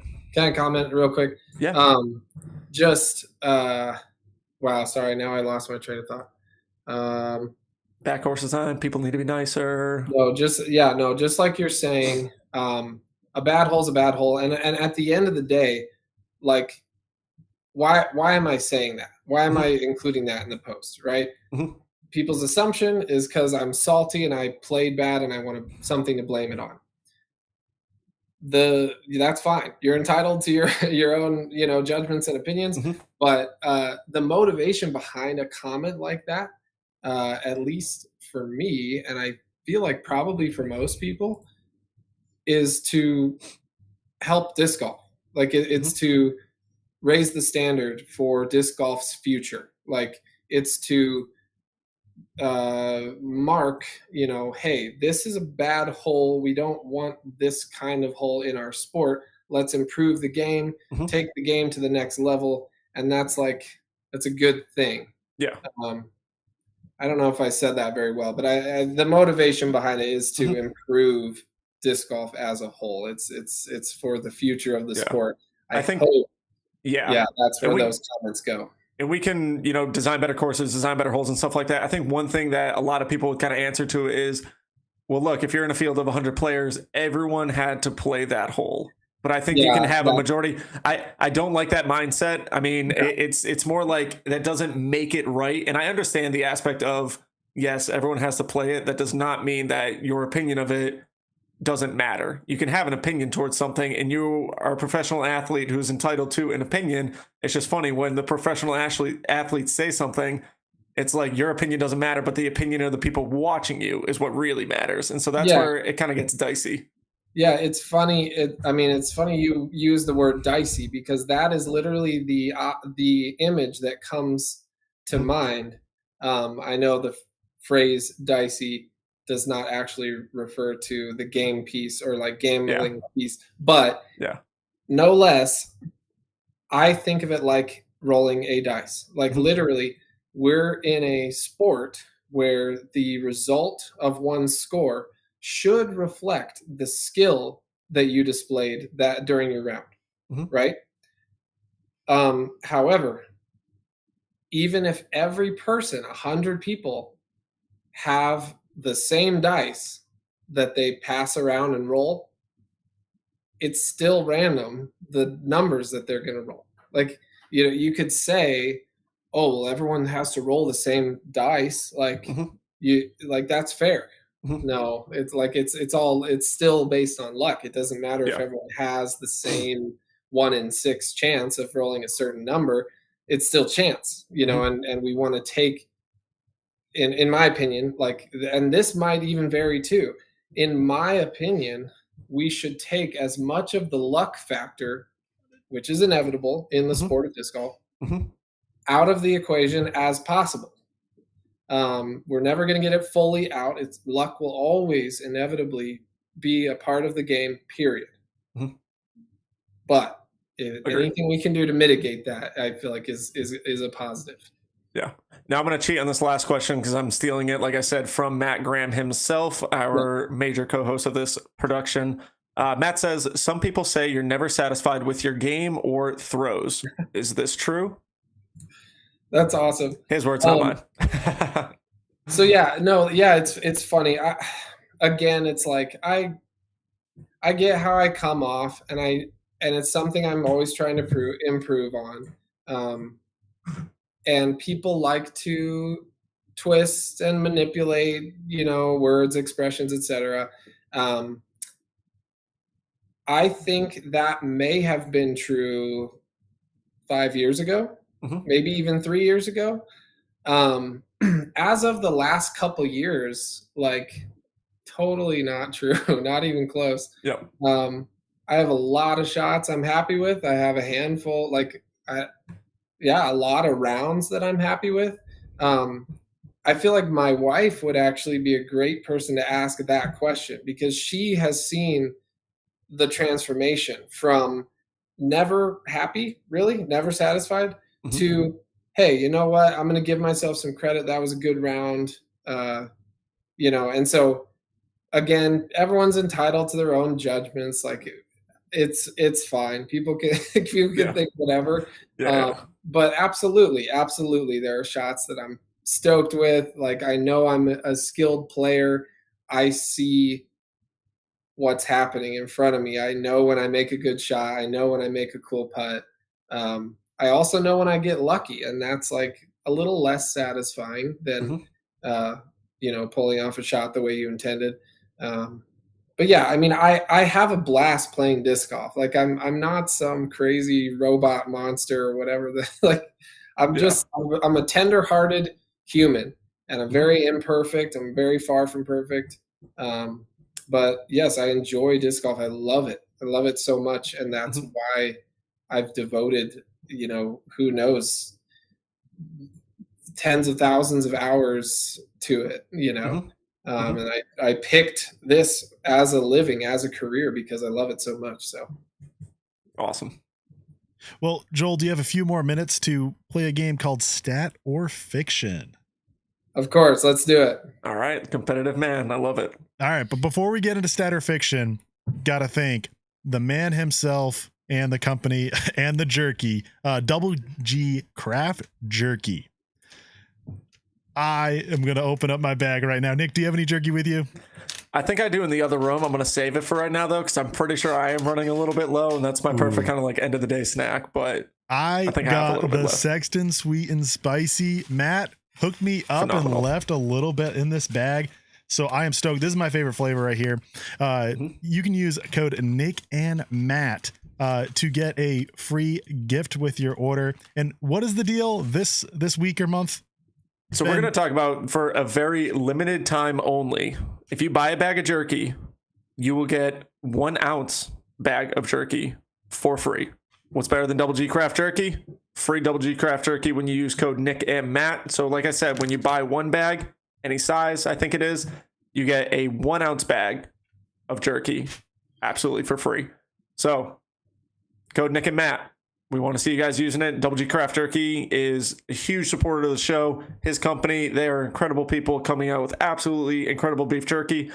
I unfortunately had to get gas station craft jerky last week when I was driving down to Nashville, Tennessee. Man. And dude, it was horrible compared to what I've been spoiled with here on the Nick and Matt show from the Double G Craft Jerky. It's insane. Just absolute. If you like beef jerky at all and you haven't tried it yet, please use the code Nick and Matt. You will not be disappointed. You can get subscriptions. Tell your local tournament director, or if you are that tournament director, that you can do players packs of Double G Craft Jerky swag. So many different flavors. Premium brisket meat. Excuse me. It is the good stuff. It tastes good. We love it here. Look at that cup. I'm digging They got that. cups, they got koozies, they got incredible hats. I was actually wearing the hat earlier today when I was doing a little bit of work. It is comfortable. It's great. I have stupidly long hair in the back right now, and it fits wonderfully. And So check Joel- them out. And I was gonna say, Joel, as the guest of this show, you get free jerky. So reach out to Garrett Girthy to get your free bag. Heck yeah, sounds good. I'm actually a promoter of, like, an official promoter. You're in the commercial. Of Yeah. Double G Jerky. So You're in the actual commercial, but Yeah, you're more famous than we are when it comes to Double G Craft Jerky. Double No, G, we all know he's a big thrower, but he's got a big heart as well. Oh yeah, believe me, There we you go. know the commercial. there you go. Yeah, no, Double G's the bomb. His jerky is amazing. So I agree with everything you guys just said. Awesome. It's perfect. Well, Ben, why don't you hit it? Stat or Fiction, presented by Stat Mando. All right. So, Joel, do you know how this game is played, or do you want a quick rundown? Give me the rundown. All right. So I will give you a statement, and you are going to respond with whether it's a stat, as in it's true, or it's fiction, as it's not true. So one of the examples I use is Nick Carl is rated higher than Matt Graham. Nick, I don't know if you know how good Matt is, but Nick is better than Matt. He is higher rated. So that is a stat. All right. So getting to the first stat or fiction, I saved this one just for the episode that Matt was not here. But I'll hit it with this. Calvin Heimberg has the most Elite Series wins in MPO from a player without a major title. So Calvin Heimberg has the most wins from all Elite Series events in MPO without having a major title. So Paul Macbeth, Ricky This is Wysocki. as of today. As of today. So now I'm going to go run down. So normally we do it, I'll start, then Benny will go, and then you'll go, and then on question 2, Ben goes, and we'll just kind of rotate in that order. But you'll kind of hear our answers. One of the biggest things, if you're first, don't give the reason why you picked that answer because you don't want to give any help to anyone else. So biggest way to do it. But I'm going to say, so one more time, question was, Calvin Heimberg has more Elite Series wins without winning a major than anyone else? In MPO. In MPO. Let's go stat. All right. I'm gonna Shout out to Ben, his first time on first Stat time. Fiction. Also, shout out Hey, Joel Freeman, Gator 3. Had to pull it out. there we go. She's a beauty. Straight out of my bag. Almost tasted it. No, I'm kidding. I wish.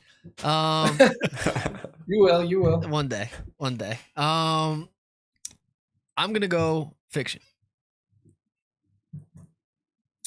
I've got a specific player in mind who I think has that title, and so I'm going to go fiction as well. All right.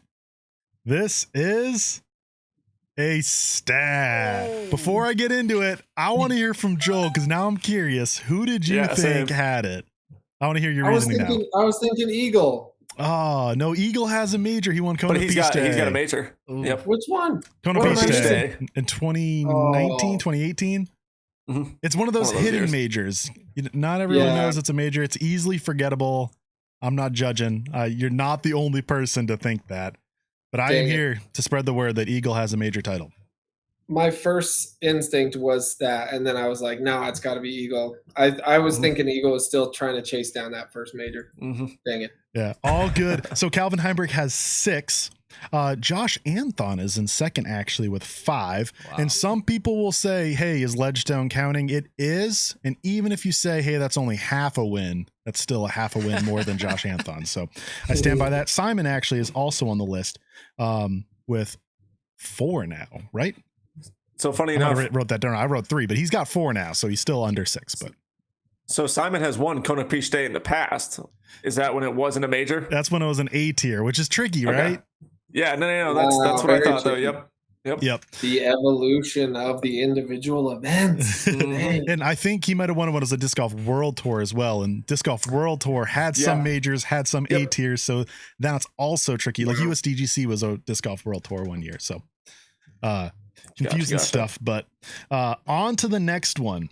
We mentioned that Kristen Tatar had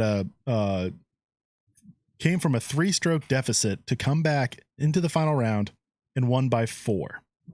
This is the first time that Kristen Tatar had a final round comeback in any Euro Series event. And let me preface that by saying any of the kind of top European tours, there's the Euro Tour, European Pro Tour, Prodigy Disc Pro Tour, any of those tours.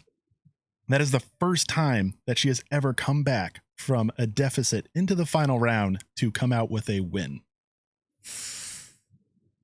And this goes to Ben. No! First one. If you need me to repeat it, let me know. That one was a little tricky. So I'm saying I that. got it. I got okay. it. Oh man, I can't go over. Joel, Joel, tell me, give me some insight. Well, I was just going to say, while he's thinking, I definitely need the repeat. All right. Okay. So Kristen Tatar did have a final round comeback at the European Pro Tour event, the Yarva Open this weekend. That is true. So I'm saying that this is the first time that she had a comeback of trailing into the final round to come out with the victory at any Euro Series event, which is the tours I listed: the Euro Tour, European Pro Tour, the old Euro Pro Tour, the Prodigy Disc Pro Tour. So I'm gonna go Has this happened before? fiction. Or sorry, this is the first time. So fiction Yeah. means it has happened before. She has had comebacks before Fiction. this Yarva. Yep. Yep. All right. On to you, Joel. Fiction. All right. I feel like I have to go fiction on this one just because I can't imagine that this is the first time. So I'm going to go fiction as well. Okay. Yeah, I'm a math guy. I can't Facts. go against I did those the odds. I was Yeah. thinking of the odds. All right. This is a Stat. Oh, I knew it. So if I want to say why I almost went stat, because we were getting crap that whenever Evan does a show, he goes stat fiction or fiction stat fiction, and people were kind of like trying to call him out. So I was like, maybe this is one of those opportunities where like he this isn't a messes with Scantron us. test, and I'm some basic teacher who has like C 4 times in a row. Can it be C 4 times in a row? It can, because I don't plan this when I put it together. I think of 3 questions and then put them in. I do plan it, but not the stat or fictions in a row. That is. So this was only her second career comeback from any kind of tour level event. Last year at D-Glow, she came back from 2 strokes to take it down. That was her first comeback ever. You have to think about in the European events, that's not quite as strong as a field. If you're heading into the final round with a lead, you might be the one that comes around with it. This is her 12th Euro Series win. That's combining all kind of the European tours. I was thinking about that, but like she's gonna have an off day, right? Like there was one of those days, like one of those round 2s, like she played bad, and then she woke up the next morning and she was Kristen again. Yeah, and then she maybe. I don't know. Well, apparently she's a superhuman and just doesn't play bad. and now, you know what? I got to look up just to see how many comebacks in general there have been at these Euro Series events. Like maybe this is the first one ever. I don't think that's true. I think there was one last year. Evelina was leading, but besides the point, that's a future. It only takes a 1-stroke deficit for it to be a comeback. Right? Only one. Yep. All right. Insane. Stat or fiction number 3, and we're going to throwback with this one. Today is the 23rd anniversary of Brian Schweberger's first PDGA win. That is a stat. Congratulations to Schwebby, 23-year anniversary. Getting into the question, Brian Schweberger has more MPO wins in a single state, and that's MPO, by the way, I want to be clear with that. More MPO wins in a single state than any other player in MPO in another single state.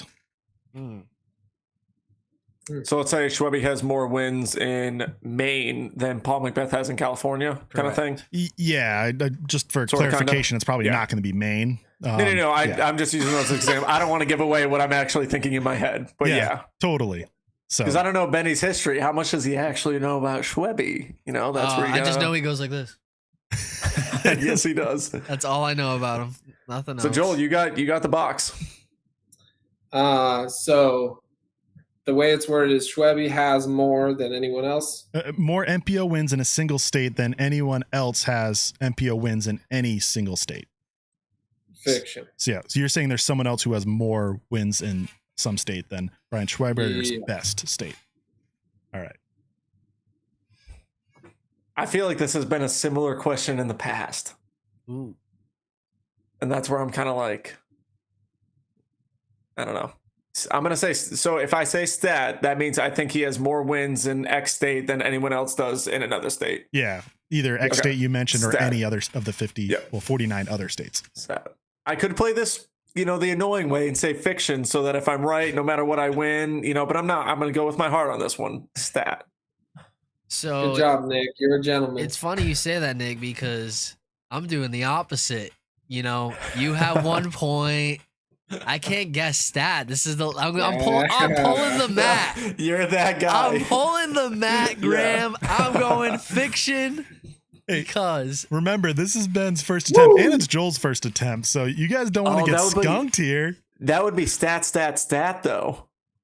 Oh no! I didn't even think about that actually. Evan's not like that. No way is Evan stat guy. Evan. He's not stat guy. Oh, you just change it after you see Ben get it. All right, are we locked in? Are we good? Yeah, we're locked in. All right, this is fiction. Yes! All right, it is all tied up. Sorry, I banged on my table for the chat. Give me Ken Climo or Johnny McRae or somebody. Yeah, I was thinking most of the people in the chat are saying Climo out of Florida. I was thinking Florida. Yeah, I have to pull up. You got to know this answer though, right? I do know the answer, and now I'm going to say it, but I did have the idea because we have to have a tiebreaker game. But Johnny McRae does have the most MPO wins in a single state. Okay, that's going to be the tiebreaker. I'm not going to say what number it is, but Johnny McRae is the most. That's in Florida. Schweberger is second in North Carolina. I believe Climo is third in Florida, With but he's how also many? very high up. I'm not saying that. And then Barry's got to be pretty close, I right? was gonna Yeah. say Barry might be next. I don't have Barry the in the Carolinas. I don't have the exact list past that. I would need to run more, but Yeah. just did a few checks of like other ones that I thought of in my head. And like Joe Revere was up there in Colorado, but was still, not quite at that height. So tiebreaker. This is whoever's closest to the correct answer. You're all going to just say a number. So it's not stat or fiction style. It's not Price is Right. You don't need to be without going above. Just how many wins do you think that Johnny McRae has in Florida, which is the most in a single state in MPO out of anyone?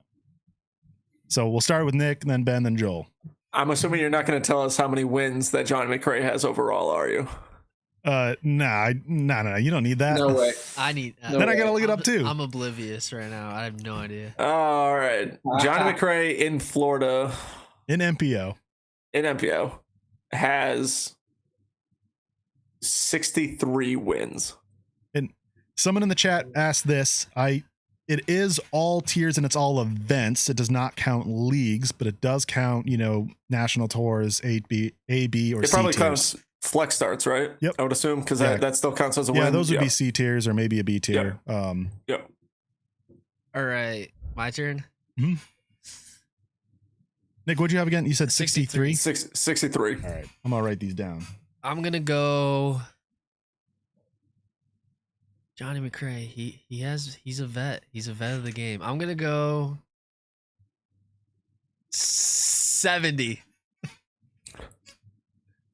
Dang, you guys. I mean, it's definitely higher than 70, so I could easily just go 71. But Get the over. Yep. I like those numbers though. I don't think those are bad.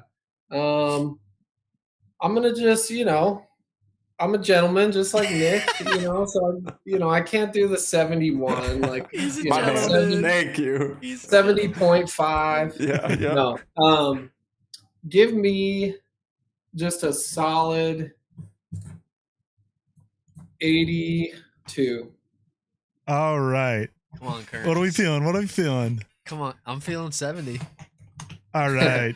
Joel, it goes to you. Oh, of course. And I'm gonna say That's what this: I'm you talking were about. kind to Nick and Ben. They were way off. I figured right when I said it, I was like, you know what? Because I'm thinking in my head, I'm like, because I don't know how many wins he has, but if he has 200 plus wins or 150 plus wins, then I don't know. I All throw right. out a number. Looking through the chat, I'm seeing 65, 123, 200. Someone said 420. That's funny. That's not right either. Whoa. It is Nope. 143. Wow. Wow. Isn't that crazy? That's Yeah. And Oh, Schwebby has man. more? Schwebby has- No, less. No, Yeah. because it's Schwebby has fiction. less. So Schwebby's at 128 in Florida. I need to find the message, but I think Climo's at 127. And shout out to Steve and Doug. Doug had the first question, some Statmanda researchers. Steve did this one. And then Joe Revere is at 107 in Colorado. I thought there was no way he was over 120. 120 was the max. in my Yeah. head. That's wild. That's I mean, crazy. the dude's also, Schwebby, that is at 300 something. I don't know what McRae's at total. I could look it up real quick. That's what I'm trying to find really quick. I'm at 0, everyone. So Johnny's got Hey, almost at 194 wins. I was almost at 1. MA2, baby. 194 and 143 of Yeah. them are in Florida in MPO. Wow. That guy is See, that's legit. where, honestly, if I saw the 194, the most I would have said was, I guess, 80 at the most. Like, I would not have said any more than that. But Well, that's filthy. You were wrong. Yep.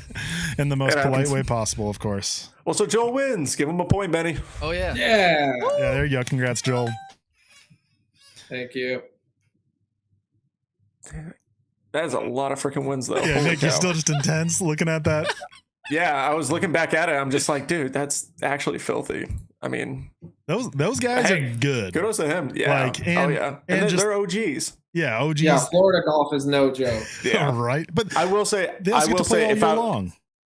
if I had put three people, like thinking of that question, if someone said who has the most wins in a state, I would have still said Schwebby, and then I probably would have gone Ken Climo, and then honestly, I probably would have gone either Paul and Cali or Barry in one of the Carolinas, more North Carolina, or even Dickerson in Tennessee, I think would have been actually a decent, but he hasn't been playing nearly as long. But at the same time, he's a weekend warrior. And so then it's like those wins just pile up. But I mean, when you tell me someone has over 100+ wins in a single state, I mean, that's just mind blowing to me in general. And Steve's in the chat too.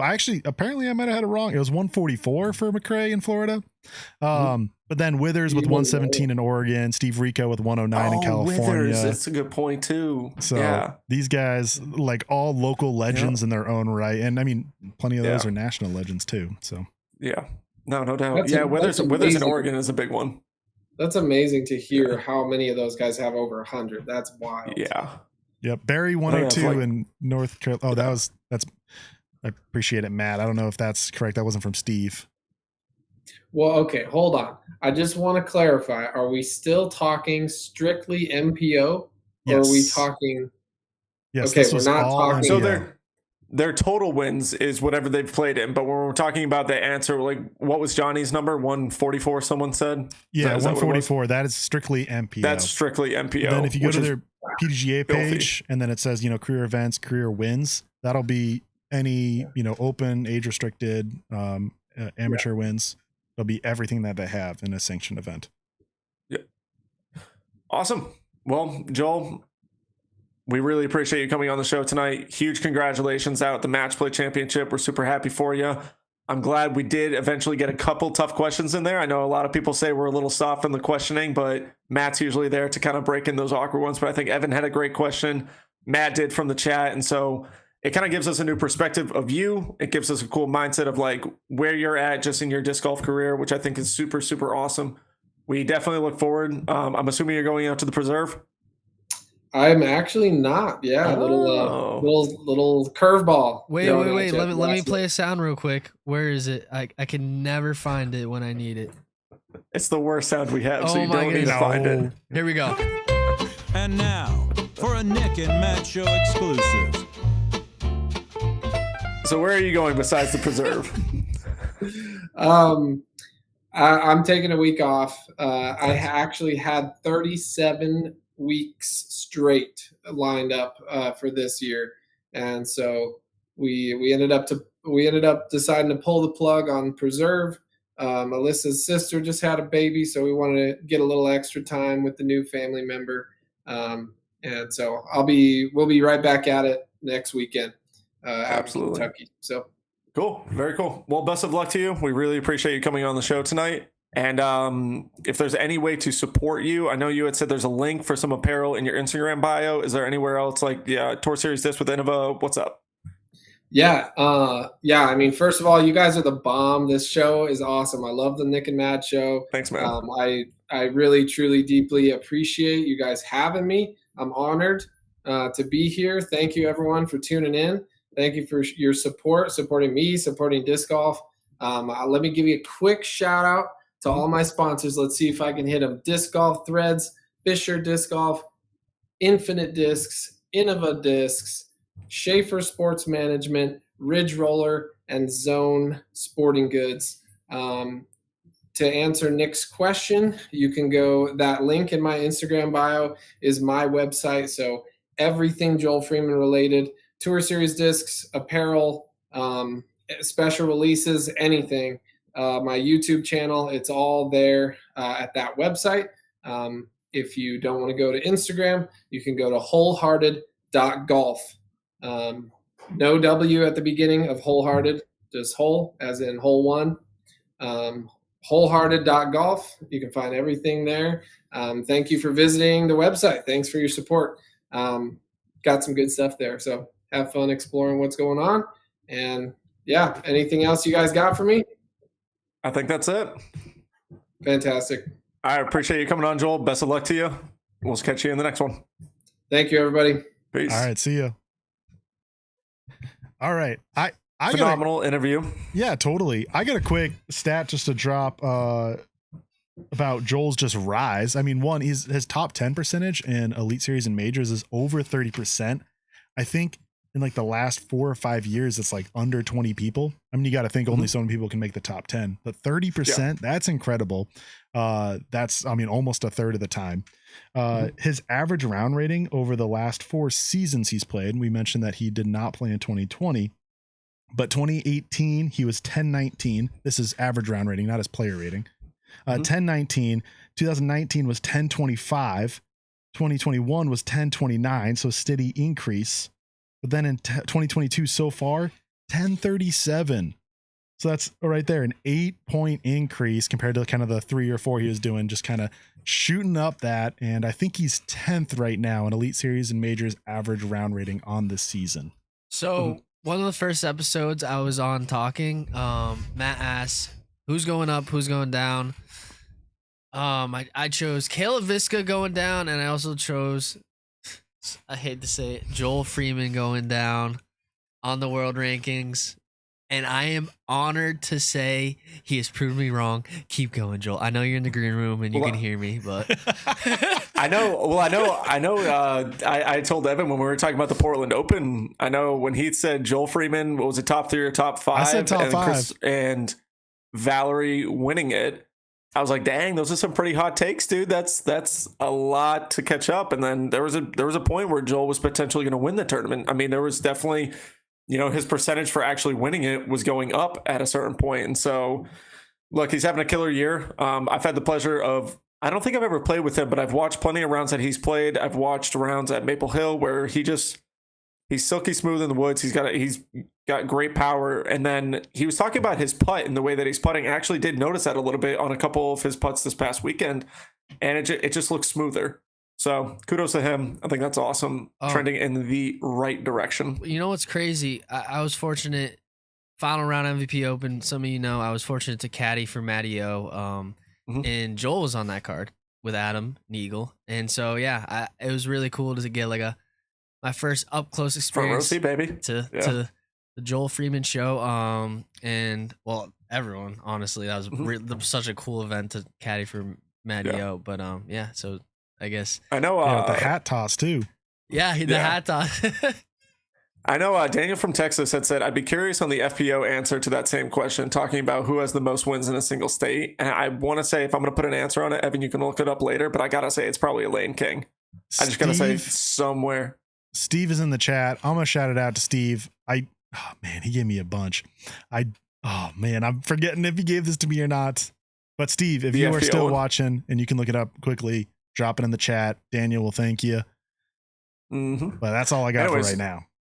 We got one kind of last little discussion, and it is our Discure discussion. And Joel actually kind of briefly brought it up really quick. We're going to talk a little bit about course design. We're only going to spend a few minutes on it. I know we've talked about course design in the world, but Benny, why don't you throw it in? Give us a little intro for the Discure discussion. This is the Discure discussion.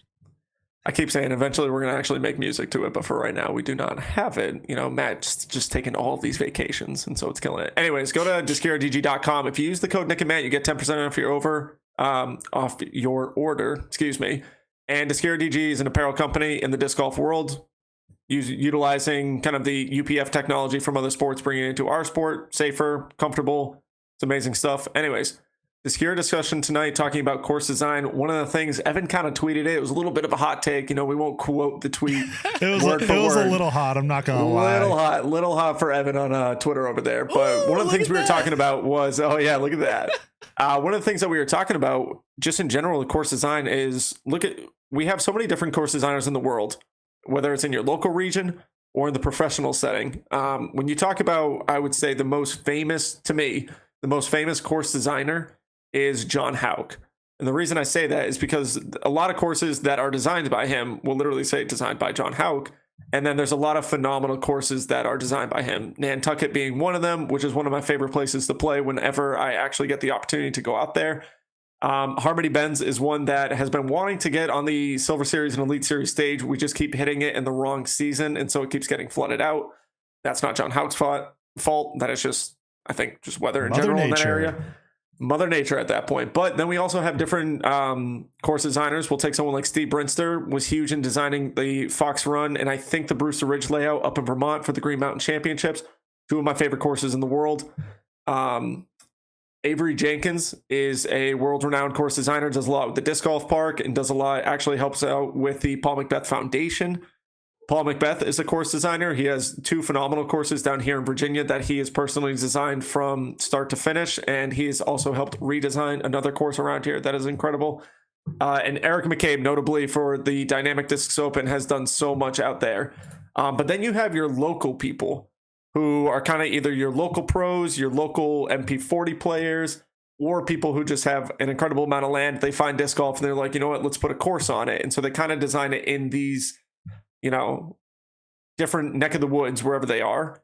But they design it very, I guess kind of the conversation of this is going, what do you guys prefer in the course designing? Because I know a lot of courses that is designed more in your local area, designed by your local people, play to that person's strengths.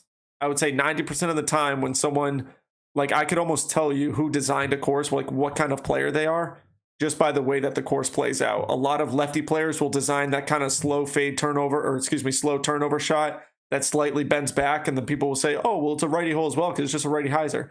It's like, no, it's not, because a righty hyzer does not finish right at all. When a lefty backhand, if you throw, let's say, a buzz or something, the lefty backhand goes up, goes on turn for a while, and then maybe has enough time to finish out. And those are course designs that enjoyable to play on a casual day, but not enjoyable to play on the Pro Tour setting. But now that we're having former world champions design courses that are on the Pro Tour setting, where do you guys feel like we should go in the sport of disc golf? Do we have a person like John Houck, who was never the world's greatest player, but did play disc golf, has a ton of knowledge in it, but has just grown a brand in designing championship level courses? Or do we go with those people who are like the Eric McCabe's, the Avery Jenkins, who are former world champions and design courses? I mean, it really, I'm going to say this kind of like a disclaimer, it all comes down to the piece of property that they are dealt with. I mean, we have places like Eagles Crossing where the property in and of itself is insanely big. And then we have places like Waco, where it is an Elite Series event, but it's on a much smaller property compared to some of these other ones. So I guess I kind of want to get the feedback, Evan and Ben, on like, what do you guys look for in course designing? Well, I think kind of the initial thought is there's a lot of different, like, there's the tour courses, and then there's your local courses. And there's so many different styles to go between that. And I think on a tour level, I want to see kind of qualified, returning kind of course designers who have proven they have designed really well done courses for the pro scene, being 1, exciting, and 2, challenging, and kind of just that whole spectrum of what we want to see, all kind of different shots. Do I want to see that on every local level? I would say no. Not that I don't want challenging and kind of different kinds of shots, but excuse me. But on the local scene, you want to see just a different, like, you want to see variety, and you want to see, like, kind of my point being is I want people of all kind of skill levels to have input on, or input of knowing what is a good shot for all different skill levels, which is really hard to do. I really want to see more women designing courses, because I feel like we just don't hear about that a lot. Maybe I just don't know, but you know, FPO, which this goes to touring, I was just saying local, but I feel like the FPO layouts, we don't hear a ton about them designing a course. It's kind of the course designer designs both, which maybe they could be good at designing both. I'm not saying they can't be, but I want to see kind of proven track in both types. But then getting to the local scene, my point is, I think you want to see a variety. Like, you can have one course that you have that's really wooded and that's kind of its thing, and that's okay. Then you have another one that's a little bit more open, and seeing variety from course to course. What I don't like seeing is kind of, you know, you have one course that's this style, and then the next one right next to it is also the same style, designed by the same person. And then you're just like, you just did the same thing, which is like, hey, that can be cool too, but just more variety, more different kinds of people designing courses, just different shots for all people. If you're a beginner, you go to this course. If you're intermediate, you could go to this course. If you're an expert, you go to this course, and not the same style where everyone's kind of got to deal with the same kind of course. No, I get that. Now, Benny, you're a little bit newer to the game than both Evan and I. What do you think? For course design, what I'm looking for, I can't I know Kernsey Blue Book over here is an expert goodness. in designing a course, but for me, not an expert, just to be clear. Oh yeah, well yeah. He has a lot of input. For me, what's important is I think woods are very important to me. I think in a well-designed course, but kind of like Evan was saying, woods and open. Like Maple Hill is #1 in the world. A lot of it's because of the scenery, but a lot of it is because just the variety, in my opinion, the variety of shots that they offer. Because you go open, woods, open. Like it's just really cool. Kind of. I'm not a big fan of also like wooded shots that are just easy like dump hyzers. You know, I think there needs to be. I think should be like this is a big proponent that Evan likes. Should be a beginner layout and a advanced layout, if that's possible. But if they're, I just am not a fan of just like more advanced courses that are trying to be more advanced.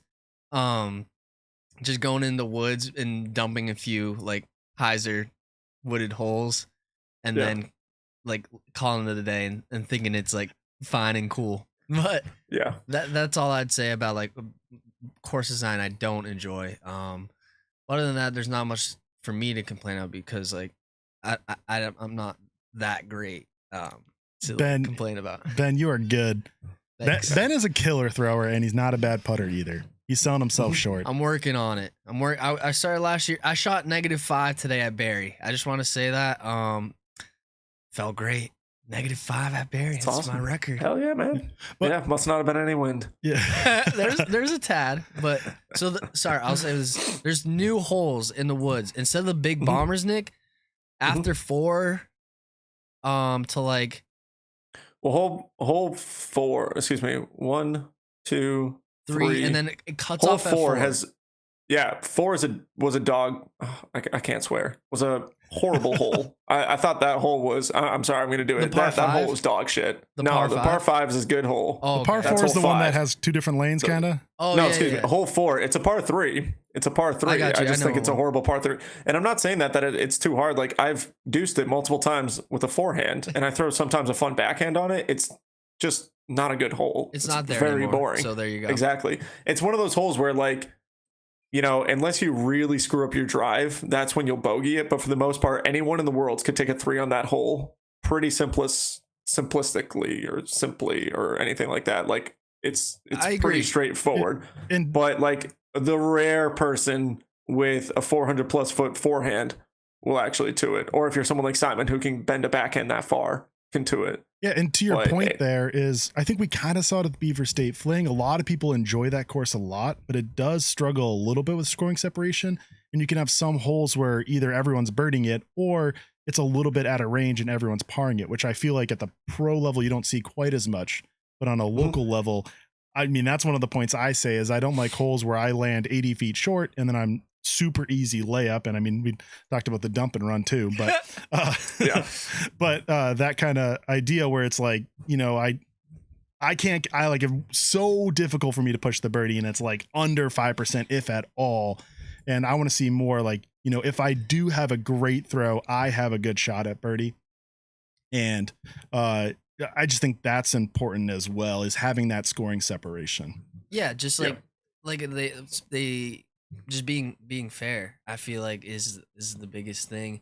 Fair but challenging. Like I said, I'm not gonna talk too much about Barry, but they put from like 3 on to 8. They put it all in the woods. So like the other side of the road. And some holes were really cool, and others were just like you hyzered in. So like I'm hoping that kind of like with Meadowbrook, kind of with the like their prototype kind of wasn't the greatest, and they kept working on it, and now I'd put it top 5 in Mass, when before it was just like you know, a fun course but not like the greatest course. But now they keep working on it, so I'm hoping that'll happen there, because it seems like there's a big big fan base there, or I don't know, or people that are supporting it to No move doubt. the baskets and all Yeah. that. Anyways, I think that's kind of a brief little Discera discussion just about course design and what you feel. If you're in the chat right now, go ahead, throw up what you kind of like in a course design. One of the courses that Paul Macbeth actually designed down here in Virginia, it's called New London Tech Park. Phenomenal course if you're ever in the area. It's technically in New London, Virginia, or Lynchburg, or Good. It's in one or the other. Good, yeah. And anyways, you go out there and it's 6 moderately wooded holes, it's 6 open holes, and then it's 6 tightly wooded holes, and not all like bunched together. It's like it's got a really, really good mixture. It's got, you know, big fairways on some holes, it's got really tight ones, and then it's got massive wide open shots. So it's super fun and it's super hard to score on, which makes it even more What's fun. been your best score there?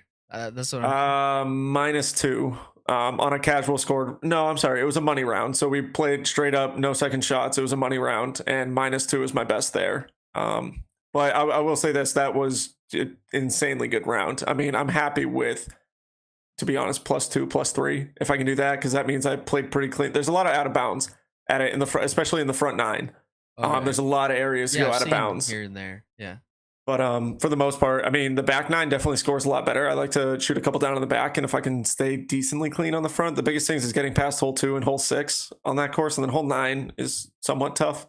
But if you hit early on any of the holes, it's like, okay, well, there goes any shot at birdie. Now you just played safe for par, and when you play safe for par, you usually end up bogeying. So, anyways, Discera discussion brought to you by Discera. Go to DisceraDG.com for all your apparel needs. Any tournament directors looking for awesome shirts to work with us in your AM player packs or anything like that, shoot us an email. Check out the website, DisceraDG.com. We love it. That's pretty much going to bring us to the end of the show this week, folks. I've got some stuff going on that I need to attend to. I know it's 9 o'clock and that feels weird to say, but I got some stuff going on that I need to attend to. So that's why we can literally talk all freaking night. One last thing that I actually did want to mention really quick is, if you ever want to help support me and help any of my touring efforts and just want to buy some awesome Discraft discs, go to resistancediscs.com. They got a new hot stamp machine. So any player in the world that is not sponsored by a company and loves throwing Discraft, check out the Zone. It's an incredible disc, but we have Nick Carl. It's with my Dark Knight stamp on it. Mini stamps for him. I think there's Zone Buzzes and Scorches. Go head over to resistancediscs.com. If you ever look at my Instagram, there is an affiliate link that goes on that, and check out some of my discs. If you like the little logo, check it out. Would love for you to buy one, take a picture of it, put it up on Instagram, share it on my story, and all that jazz. Anyways, that one's going straight in the bag. All that jazz, man. All that jazz. So, folks, I think we're going to hit the end of the night. Thank you to all the sponsors who's helped make this show I can't speak right now. Thank you to all the sponsors who help make this show happen. Tune in next week. We're going to have another awesome episode. We've got, over 130 people watching right now with only 31 likes. Go ahead and hit that like button. We'd really appreciate it. Thank you for being in the chat tonight. Ben, Evan, you guys killed it. Matt, we hope you're enjoying your vacation. I know you've been in the chat a little bit tonight. But folks, tell someone you love them this week. We'll catch you in the next one. Should I go, Ben, you're awesome. Nick, you're awesome. Evan, you're awesome. Nice. There you go. See you later. The Nick and Matt Show, a disc golf podcast designed for you, the disc golfer. Find the Nick and Matt Show on your favorite podcast platforms or join the conversation live on YouTube.